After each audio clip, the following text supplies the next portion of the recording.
ओम नमः शिवाय। नमस्कार आप सभी दर्शकों को। आज इस वीडियो में हम बात करेंगे शरीर के पंच तत्वों की। हमारा शरीर 5 तत्वों से मिलकर बना है, ये बात आप सभी जानते हैं, लेकिन शरीर के किस हिस्से में कौन सा तत्व विराजमान है शायद ये सभी नहीं जानते। संसार की हर वस्तु जो सजीव है वो पांचों तत्व से मिलकर बनी हुई है। अगर आप चाहते हैं जब तक जीवित रहें, आप निरोग रहें और स्वस्थ रहें, बुढ़ापा आपसे दूर रहे, आप हमेशा जवान दिखें, तो आप ये वीडियो अवश्य देखना। आप इसे बिल्कुल भी मिस मत कर। मैं विश्वास दिलाता हूं आपको, आप ये वीडियो देखने के बाद अपने शरीर के पांचों तत्वों को बहुत आसानी से समझ जाएंगे और आप बहुत आसानी से पता लगा सकते हैं कि आपके शरीर के अंदर किस तत्व से संबंधित बीमारी है। और जो तत्व आपका कमजोर होगा आप उसे आसानी से ठीक कर सकते हैं। उससे संबंधित जो बीमारी है आप उसको बहुत आसानी से ठीक कर सकते हैं। आप उनको ठीक कैसे करेंगे ये भी मैं आपको इस वीडियो में आगे बताऊंगा। अगर आपको स्वस्थ रहना है तो शरीर के पांचों तत्वों को प्रकृति यानी नेचर के पांचों तत्व से जोड़ना पड़ेगा। अपने पांचों तत्वों को मजबूत करना पड़ेगा। अब वो करेंगे कैसे, इसकी चर्चा भी हम इस वीडियो में आगे करेंगे। अब हम बात करेंगे ये पांचों तत्व आकाश, वायु, अग्नि, पृथ्वी और जल हमारे शरीर के कौन कौन से हिस्से में विराजमान है। सबसे पहले हम बात कर लेते हैं आकाश तत्व की। आकाश तत्व का अर्थ है खाली स्थान, शून्य, नाद, एक ध्वनि। आकाश तत्व का जो स्थान है वो है विशुद्धि चक्र।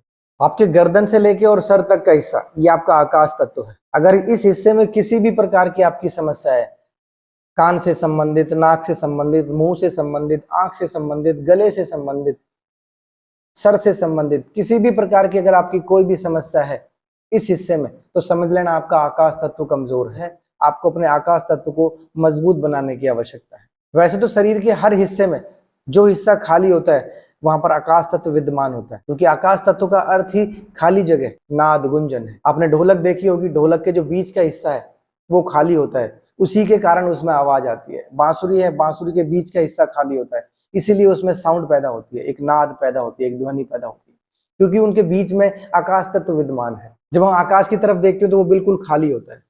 सारी ध्वनियां, नाद, ओम का उच्चारण उसमें पूरे ब्रह्मांड में चलता रहता है। जो हम बोलते हैं सारे शब्द आपके आकाश तत्व में विद्यमान है, ये कभी खत्म नहीं होता। ये आकाश तत्व ही है जो हमें परमात्मा से जोड़ते हैं। ये तत्वों में सबसे प्रधान तत्व है। चारों तत्व इस तत्व के अंदर समाहित है। अगर आपका आकाश तत्व कमजोर हो चुका है, उससे संबंधित अगर आपको कोई भी परेशानी है, यानी गर्दन से लेकर और सर तक के हिस्से में किसी भी अंग में कोई दिक्कत है, आंख में, नाक में, कान में, गले में, मुंह में, सर में, तो आप समझ लेना आपके आकाश तत्व पर काम करने की जरूरत है। अपने आकाश तत्व को मजबूत बनाने की जरूरत है। आकाश तत्व आपका मजबूत कैसे बनेगा, अब उस पर बात कर ले। पहला तरीका है आप किसी भी प्रकार के मंत्रों का उच्चारण करें। जब आप भजन करते हैं, जब आप कीर्तन करते हैं, जब आप मंत्रों का उच्चारण करते हैं, तो आपके कंठ में एक नाद पैदा होता है, एक ध्वनि पैदा होती है, एक वाइब्रेशन पैदा होती है। ये वाइब्रेशन ही आपके आकाश तत्व को मजबूत करती है। वहां के जो मांसपेशियां हैं, जो मसल्स हैं, उनको बहुत ज्यादा प्रभावित करती है। हमारे जो साधु संत हैं वो भी इसी बात को कहते हैं कि आप मंत्रों का उच्चारण करें, ओम का उच्चारण करें, जो भी मंत्र आपको आते हैं आप उनको बोलें। आप भजन गुनगुनाएं, 1-1.5 घंटे आप भजन कीर्तन करें, क्योंकि जब आप ऐसा करते हैं तो आपका आकाश तत्व मजबूत होता है।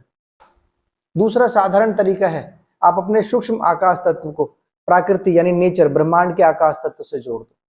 जिस प्रकार पेड़ से हम उसकी टहनी तोड़ देते हैं या पत्ते को तोड़ देते हैं, तो मुश्किल से 1 घंटे के अंदर वो सूख जाती है, मुरझा जाती है, क्योंकि उसके पांचों तत्व खत्म हो जाते हैं।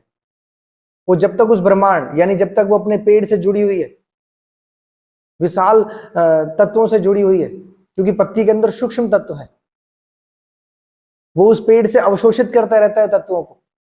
लेकिन जैसे ही वो पेड़ से टूटता है वो सूख जाता है, मुरझा जाता है, क्योंकि उसे पांचों तत्व नहीं मिलते।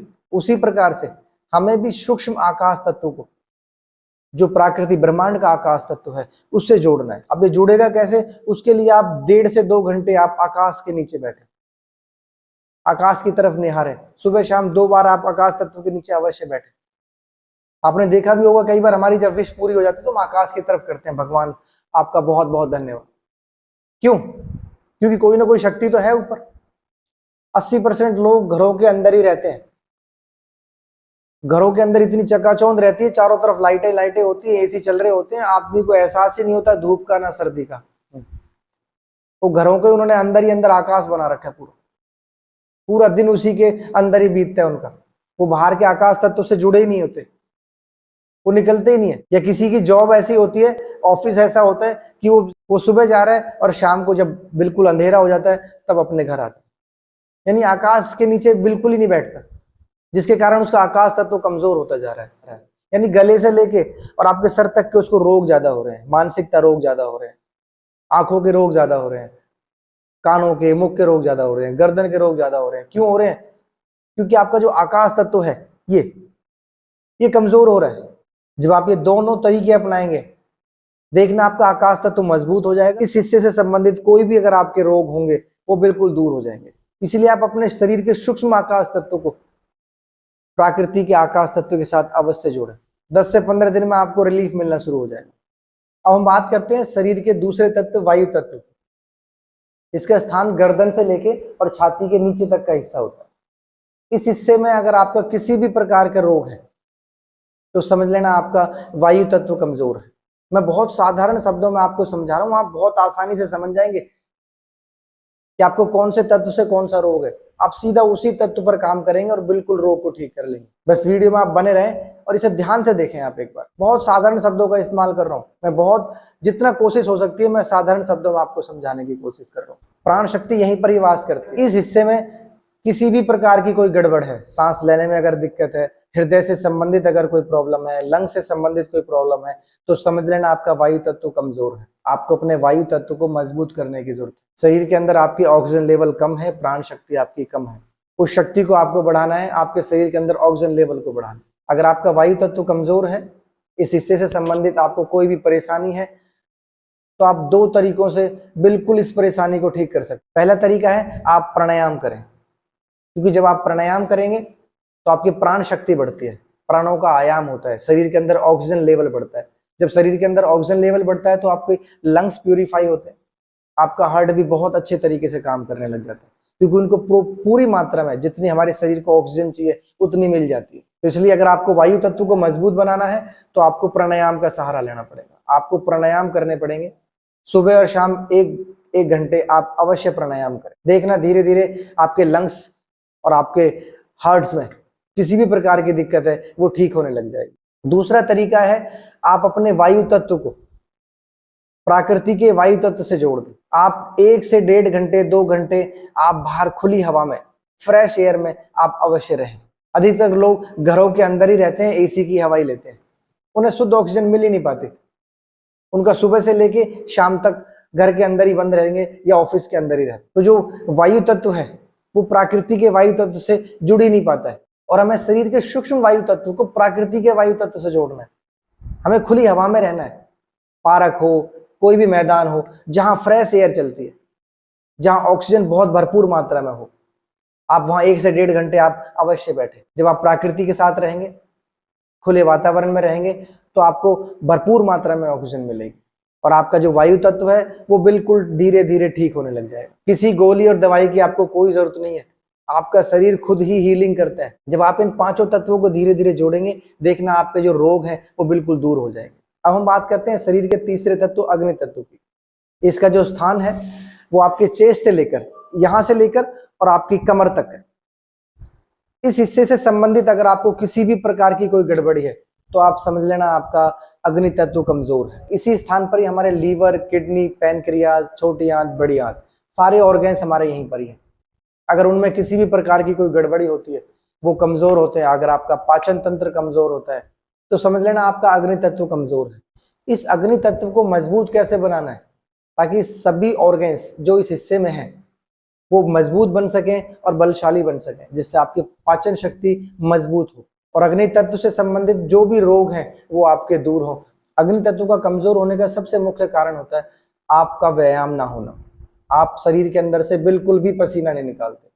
अगर आपको अग्नि तत्व को मजबूत करना है तो आपको अपनी अग्नि को बढ़ाना पड़ेगा। आप 2 तरीकों से अपने अग्नि तत्व को मजबूत कर सकते हैं। अग्नि तत्व को मजबूत करने का सबसे पहला तरीका है आप एक्सरसाइज करें, आप व्यायाम करें। 1 से 1.5 घंटे आप पसीने अवश्य निकालें शरीर के अंदर से, और 8 से 10 किलोमीटर आप अवश्य साइकिलिंग करें या वॉकिंग करें। अग्नि तत्व को मजबूत करने का दूसरा तरीका है आप अपने अग्नि तत्व को प्रकृति, नेचर के अग्नि तत्व के साथ जोड़ दें। 1 घंटे सुबह सुबह आप सूर्य की धूप में अवश्य बैठे। जब आप ऐसा करेंगे तो आपका अग्नि तत्व मजबूत और बलशाली बनेगा। अब हम बात करते हैं चौथे तत्व की। शरीर के अंदर पृथ्वी तत्व का जो स्थान है वो कमर से लेके और आपके घुटनों तक, इतने हिस्से में अगर किसी भी प्रकार का आपको रोग है, अगर किसी भी प्रकार की कोई गड़बड़ है, तो समझ लेना आपका पृथ्वी तत्व कमजोर है। यानी आपके खान पान में कोई ना कोई गड़बड़ी अवश्य है। आपको अपने खान पान में सुधार लाने की जरूरत है। आप ज्यादा या तो मसालेदार चीजें खाते हैं या तली भुनी चीजें खाते हैं, फास्ट फूड का इस्तेमाल करते हैं, बाहर का खाना आप ज्यादा खाते हैं, पैकिंग बद्ध डब्बे वाली चीजों का आप ज्यादा इस्तेमाल करते हैं। साइटिका की प्रॉब्लम का मुख्य कारण आपका पृथ्वी तत्व का कमजोर होना है। अब हम बात करेंगे शरीर के पांचवें तत्व जल तत्व की। घुटनों से पंजों तक का जो हिस्सा होता है हमारा, वो जल तत्व होता है। अगर इस हिस्से में किसी भी प्रकार की कोई गड़बड़ है तो समझ लेना आपका जल तत्व कमजोर है। यानी जो आप पानी पी रहे हैं उसमें गड़बड़ है, वो पानी आपका स्वच्छ नहीं है।